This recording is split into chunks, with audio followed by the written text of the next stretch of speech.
عقل سے سمجھتا ہے کہ یہ نماز کا وقت ہو گیا ہے اور ہم کو نماز جماعت سے پڑھنے کا حکم ہے۔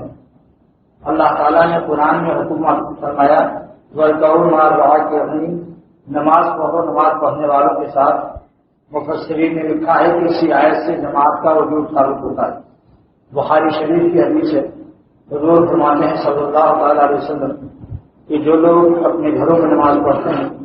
جماعت سے مسجد میں نہیں پڑھتے اور کوئی مجبوری اور عذر بھی نہیں ہے، کوئی بیماری کوئی وجہ بھی نہیں ہے،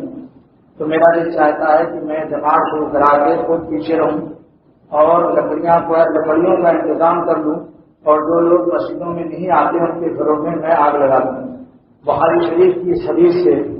یہ معلوم ہوا کہ حضور صلی اللہ علیہ وسلم کو نہایت رنج اور صدمہ پہنچا، جو سراپا رحمت سارے عالم کے لیے رحمت للعالمین صلی اللہ علیہ وسلم، آپ کا یہ فرمانا آپ کی امت کے لیے عظیم الشان تعزیانہ اور بہت ہی تنبیہ شدید ہے کہ جہاں تک ہو سکے جماعت سے نماز پڑھنے کی کوشش کی جائے۔ ایسے بھی آج کل بزنس مین لوگ یہ دیکھتے ہیں کہ اگر ایک مال کراچی میں 20 روپے میں جا رہا ہے درجن اور حیدرآباد میں وہ 40 سے چلا جائے گا تو فوراً سفر کی مشقت کو برداشت کر لیتے ہیں، جب حدیث میں ثابت ہے کہ گھر کی نماز کے مقابلے میں مسجد کی نماز کا ثواب 25 گنا ایک روایت میں ہے، ایک میں 27 گنا زیادہ ہے۔ پھر ہول سیل ریٹ سے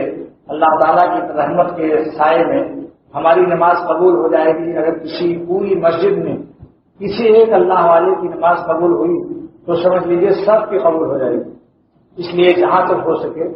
جماعت سے نماز پڑھنے کی کوشش کی جائے،